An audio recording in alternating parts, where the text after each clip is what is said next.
Hello, I'm Maya Ellison. This is Still Unanswered. Today, If the Glove Fits, the O.J. Simpson case, 30 years on. We're not here for tabloid minutia or the spectacle you think you remember. We're here to re-examine a case that still refuses to sit in one place. 2 official verdicts, mountains of evidence, enduring doubt, and a country that still argues about what the facts mean. With me is Dr. Leon Carter, criminal justice scholar, former public defender, and someone who has spent decades studying how race, policing, and media shape high-profile cases. Leon, thanks for being with me. Thanks, Maya. It's good to be here. This case, it never really goes away, does it? No, and I want to start by anchoring us. Before June 12, 1994, O.J. Simpson was, to many Americans, the American dream packaged. Football immortality, commercials, movies, that unmistakable charm you saw in Hertz ads. But as the source material reminds us, that surface hid a more complicated private life, history of domestic violence, a marriage that fractured, police calls, a 1989 no-contest plea to spousal abuse. Leon, when you teach this era to students, how do you frame the man the country thought it knew versus the man these records show? I tell them to keep 2 things in mind. First, O.J. was not just an athlete, he was a brand. USC star, Heisman winner, NFL great, a symbol of black achievement that was unusually palatable to white America because he avoided overt political stances. Second, and crucially, the public persona obscured private patterns that matter for this story. The 1989 911 call where Nicole says, "He's going to kill me," and the photographs of her battered face, these aren't peripheral. They're central to understanding motive and pattern. The dissonance between the celebrity and the abuser is part of why the case exploded the way it did. Right. And there's that widely repeated phrase people use to sum him up. I'm not black. I'm O.J. Whether he said it exactly like that or not, the point stands. He was presented as an exception to what many white Americans assumed about black men. That mattered. Let's walk through June 12. The victims were Nicole Brown Simpson, 35, and Ronald Goldman, 25. They were found outside Nicole's condo in Brentwood, both brutally stabbed. The medical examiner estimated deaths around 10:30 p.m. The scene was chaotic. A blood trail, a bloody glove near the bodies, shoe prints from expensive Bruno Magli shoes. O.J. had a window of time that night, roughly an hour plus, where the prosecution said he could have committed the murders and returned. Leon, how do you interpret that timeline now? Timelines tell a story, but they can be elastic. The prosecution's timeline, the Cato Kalin sighting, the limo driver's testimony about lights in the Bronco, creates a plausible window. But plausible doesn't equal proven beyond a reasonable doubt in criminal court. Practically, the question becomes, did the state prove O.J. had the opportunity, and did he have the means? The state argued yes. Blood evidence, gloves, shoe prints. The defense made opportunity messy by emphasizing uncertainty. So the timeline matters, but it's only one piece in a larger evidentiary mosaic. Mosaic. I like that word, because the mosaic is messy, which brings us to June 17 and the low-speed Bronco chase, one of those images that lodged in the national imagination. Television networks cut away from sports to show it live. 95 million viewers, people lining overpasses with signs. Some saw a man in despair. Others saw a fugitive. That spectacle, did it shape how Americans felt about guilt or innocence? Absolutely. Media images do more than inform. They create narratives. The chase humanized O.J. for millions. He looked distraught, vulnerable. It shifted the frame from cold suspect to person in crisis. For many viewers, that made it harder, emotionally, to imagine him as a methodical killer. But the reverse happened too. The same footage looked to others like a man trying to escape justice. So the chase didn't provide facts, it provided an emotional lens.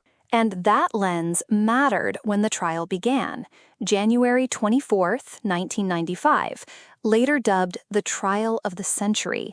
8 months of testimony, countless forensic exhibits, and a jury chosen from downtown LA, not Brentwood.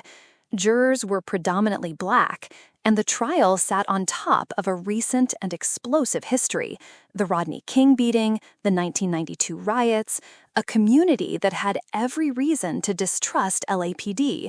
Leon, when jurors sit with that background, how should prosecutors adapt? They can't wave it away. When a community's lived experience includes violent policing, you can't expect jurors to compartmentalize that.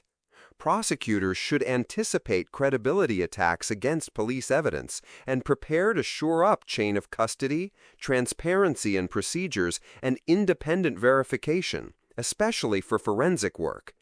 In the O.J. case, some of the lab and scene handling problems opened a door the defense walked through: contamination narratives, sloppy procedures, and ultimately claims of plant. Which brings us to one of the most dramatic courtroom moments, the gloves. One glove at Bundy, one at Rockingham, both allegedly bloodied and matching. The prosecution had a DNA narrative that to many experts looks overwhelming in statistical odds. Yet in court, O.J. struggled with the glove. He wore latex underneath.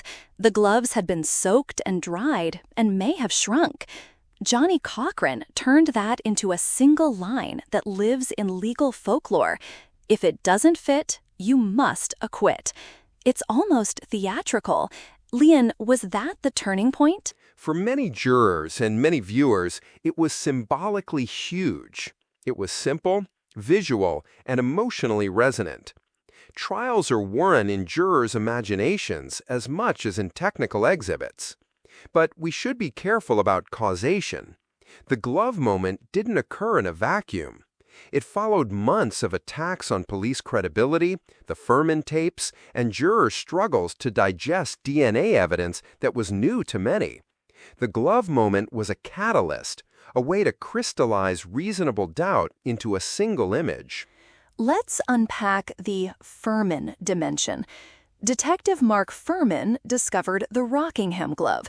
Later, audio tape surfaced where he used racist slurs and boasted about police brutality. He was impeached and ultimately pleaded no contest to perjury for denying under oath that he had used the N-word in the last decade.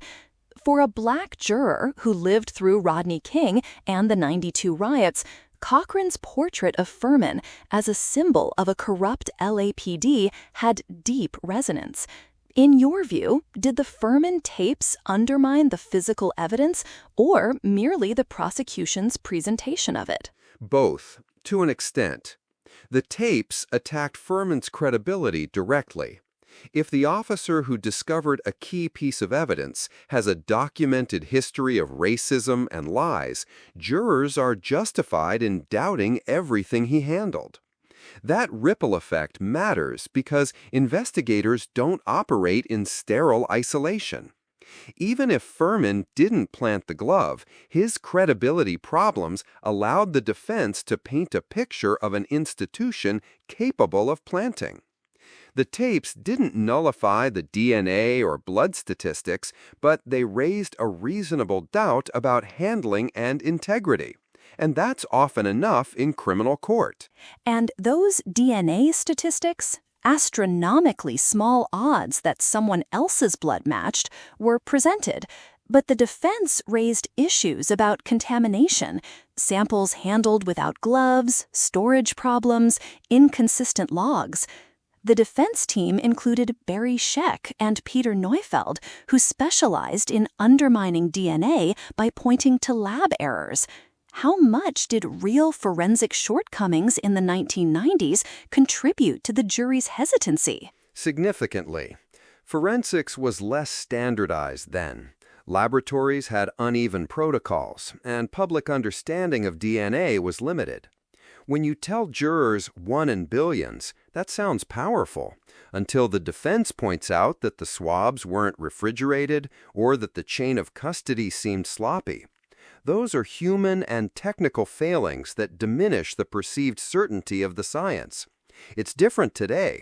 Labs are more regulated. But back then, the defense's strategy was to shift the jury from thinking purely probabilistically to thinking about process reliability.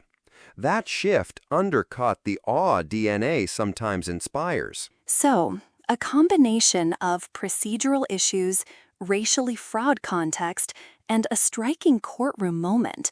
The jury deliberated less than 4 hours and returned a not guilty verdict on October 3, 1995. Reaction? Polarized along racial lines. Celebrations in some Black neighborhoods, disbelief and rage in others.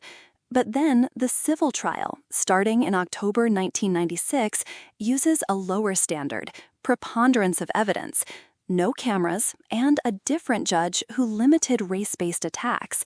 That jury found O.J. liable and awarded $33.5 million. What does that legal contradiction teach us, Lian? It teaches 3 things. First, legal standards matter. Beyond a reasonable doubt is intentionally high. Criminal convictions require moral and evidentiary certainty that a jury may not feel. Second, context shapes outcomes. The civil trial removed some of the strategies that muddied the criminal case. Cameras, a dramatic race narrative hammered home, televised theatrics. Third, legal processes can answer different questions.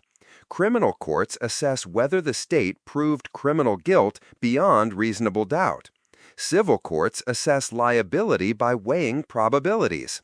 Both verdicts can coexist without legal inconsistency, but they coexist awkwardly in the public imagination. And awkward is an understatement. Lots of people ask, can someone be not guilty and still responsible? The law says yes. The public soreness remains. I want to slow down and discuss Nicole Brown and Ron Goldman as people, not props in a narrative.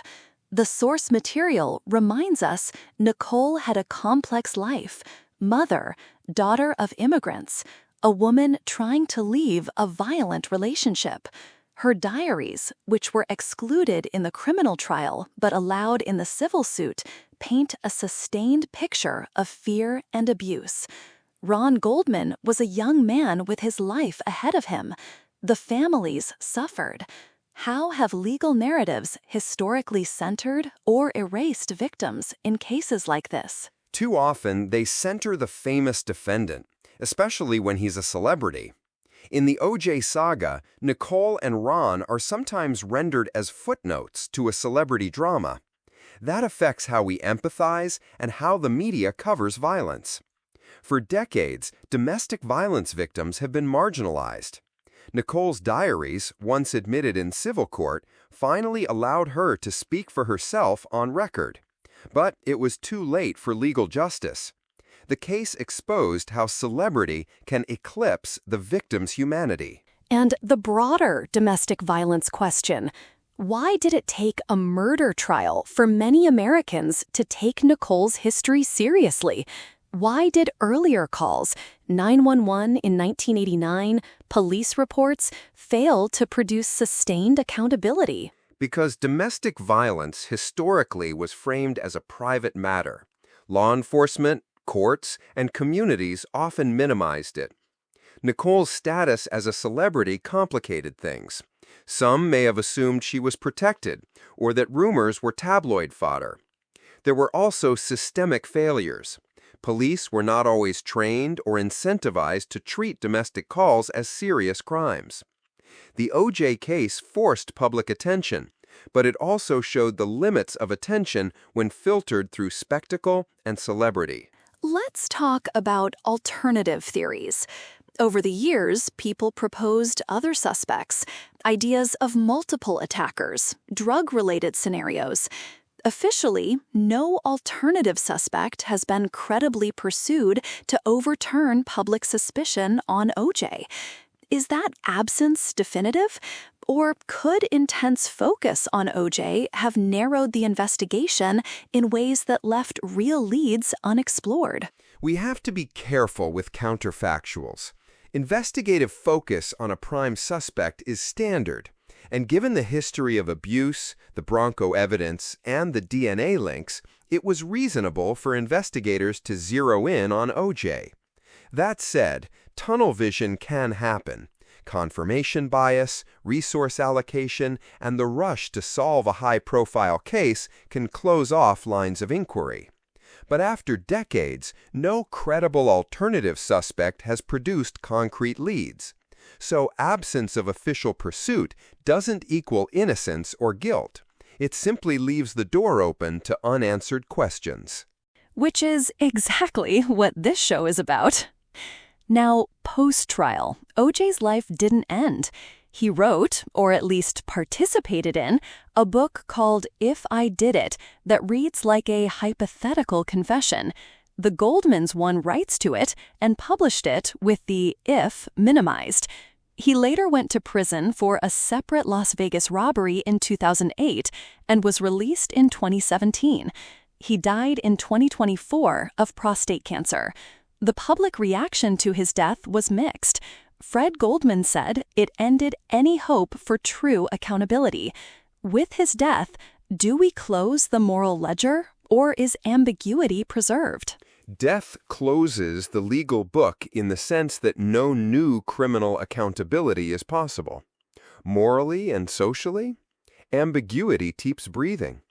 People will continue to parse evidence, weigh narratives, and choose what to believe based on their frameworks. Some will treat the civil verdict as satisfying moral culpability. Others will cling to the criminal not guilty verdict or to doubt. That tension is part of the human need to reconcile discomfort with certainty. That discomfort extends to the role of media. The trial was televised gavel to gavel, a prototype for the 24-hour trial coverage we now take for granted. Did cameras improve transparency, or did they turn justice into entertainment, changing behavior inside the courtroom? Both. Cameras democratize access. Millions could see court proceedings they'd never have witnessed. But they also reward spectacle. Lawyers and witnesses may perform differently when aware of an audience beyond the jury. Judges become media personalities. And networks package snippets into narratives that prioritize drama over nuance. The O.J. trial arguably accelerated a media environment where legal process and ratings chase each other, with consequences for fairness and public understanding. Let me ask you a thorny question, Leon. If this case happened today, with modern DNA protocols, social media, and different public discourse around policing, would the criminal trial likely reach the same outcome?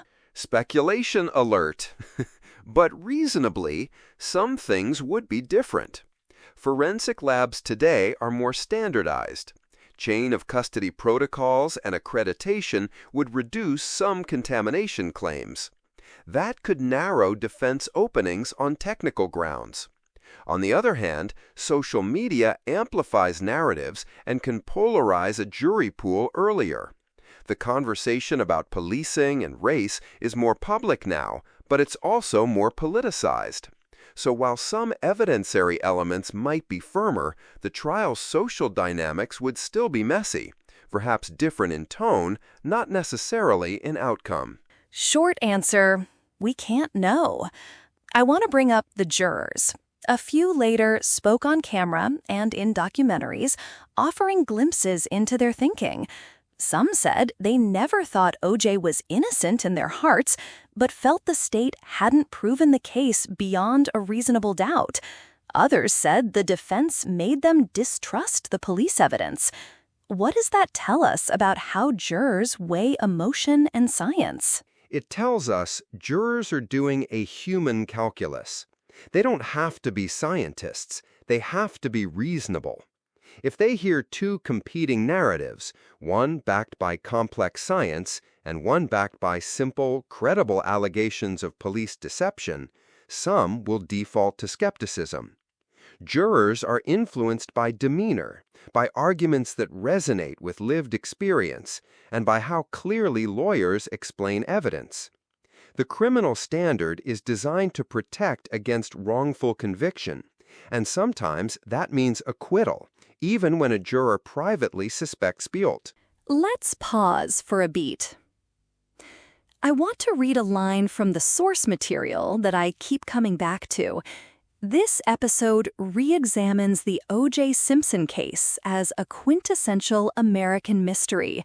2 official verdicts, criminal acquittal, civil liability, mountains of evidence, enduring doubts, and a culture that still can't agree on what really happened or what the case meant. Leon, is there anything quintessentially American about this kind of unresolved national conversation? Yes. America loves stories with moral clarity, heroes and villains. Cases like O.J.'s resist tidy narratives because they intersect race, fame, fear of police, and the limits of science. The inability to agree reflects deeper structural fractures, racial inequality, unequal trust in institutions, and a media ecosystem that rewards spectacle. So it's quintessential in the sense that this case reveals American tensions rather than resolving them. We've touched on DNA, gloves, media, race, domestic violence, the Bronco chase. I want to spend some time on domestic violence again because I think it's often sidelined when people talk about celebrity. After the trials, did the case change how institutions treat domestic violence? Did it help victims, or did the celebrity distort real gains? It had mixed effects. On one level, the case raised public awareness. Nicole's history became a talking point in media, and charities and hotlines saw more attention and funding. Some police departments adopted stricter protocols for domestic calls. But on another level, massive focus on celebrity meant that ordinary victims often remained underserved. The spectacle can create sympathy without structural change. So the case nudged the needle, but didn't revolutionize an entrenched system. And what about the notion that jurors' lived experience of police brutality in L.A. made them more likely to acquit? Is that irrational skepticism or a rational response to a documented history like Rodney King and the Watts and 1992 riots? It's rational to weigh institutional credibility. If an institution has a documented history of misconduct, skepticism about evidence produced by that institution is not irrational. It's a reasonable part of deliberation. That doesn't automatically negate the evidence. But it does mean that prosecutors must anticipate credibility attacks and respond with impeccable process and third-party verification. Without that, reasonable doubt can grow regardless of the fact patterns. There's a small, sharp question I want to ask you, Leon, and I want honesty. Do you, personally, think O.J. Simpson committed those murders? Maya, I'm a former public defender and a forensic scholar. I look at patterns, probabilities, the totality of evidence. There's a lot of evidence that points toward culpability. The history of domestic violence, the blood and DNA links, the glove, behavior after the murders. At the same time, there were legitimate procedural failures, and given the criminal standard, I understand why the jury acquitted. Personally, I believe the civil verdict and the weight of the evidence point toward responsibility. But I also understand why others cannot reach the same moral certainty. Short, candid. Thank you. I'll answer mine more directly. I think the totality of the evidence points to OJ's involvement. But, and this is the point of this show, there are still unanswered procedural and institutional questions that matter for how we think about justice. We're going to take a short break. When we come back, I want to look at what the OJ case changed in practical terms, improvements in DNA lab standards, shifts in TV coverage, and whether domestic violence policies actually changed. Stay with us. See you in a moment. Welcome back. If you're just joining, I'm Maya Ellison. With me is Dr. Leon Carter. Before the break, we focused on the courtroom drama and the two verdicts. Now let's get specific about outcomes. First, forensic science. The trial was many Americans' first exposure to DNA. After OJ, how did labs and courts respond? There was a push for standardization. Accreditation of labs became more common.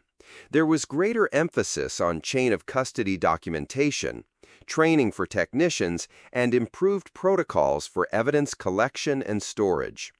The field matured. Cases that relied on DNA after the mid-1990s had a stronger procedural backbone.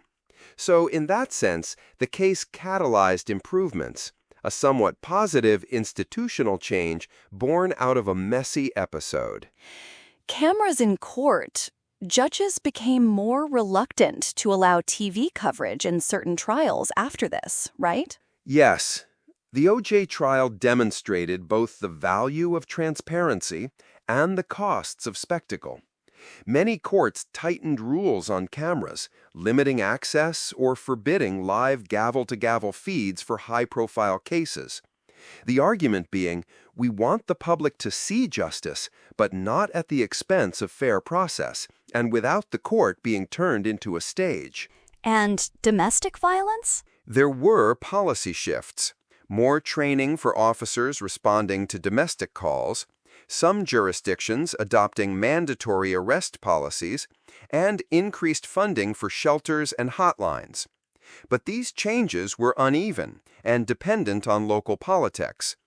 The OJ case raised awareness, but awareness didn't solve the structural problems. Funding, housing, and long-term support for survivors remain inadequate in many places. Let's end with legacy. 30 years on, what should this case teach students of law, media, and public policy? What are the core lessons you want them to carry? 3 core lessons. First, process matters as much as substance. If evidence collection or chain of custody is sloppy, the most compelling science can be undermined. Second, context shapes credibility. Historical patterns of institutional misconduct change how jurors and publics interpret evidence. You ignore that at your peril. Third, narrative wins in the public sphere. Lawyers and officials must appreciate storytelling. The clear story may win over complex probabilities. But we should also resist the temptation to convert complexity into caricature. The OJ case is a cautionary tale. Pursue justice methodically, transparently, and with humility about the limits of any single institution. Nicely put. Before we close, I want to ask you something short. What question about this case still keeps you up at night? Simple. Did we, as a society, learn enough? Not merely about forensics or TV ethics, but about how we treat survivors and how we rebuild trust between communities and police. I'm not sure we did. Me too. Final note. This case will keep reverberating because it sits at an intersection: race, fame, violence, and the limits of institutions. We can parse evidence until the end of time, but the broader work is social, to create systems that make evidence trustworthy, make victims visible, and make people of every background feel they'll get a fair shake. Leon, thank you. This was essential. Thank you, Maya. And thank you for doing a careful re-examination. If you want to read more, The show notes include primary sources and a reading list, Britannica, the trial records, contemporaneous reporting, and scholarly reflections on policing and media. If you appreciated this episode, please share it with someone you know who remembers the trial and with someone too young to have lived through it. The conversation matters across generations. I'm Maya Ellison. He's Dr. Leon Carter. This has been Still Unanswered. One last thing. The Goldmans and the Browns deserve that we remember Nicole and Ron as whole people, not just as characters in a national drama. Hold that with you. Music swells and then fades out.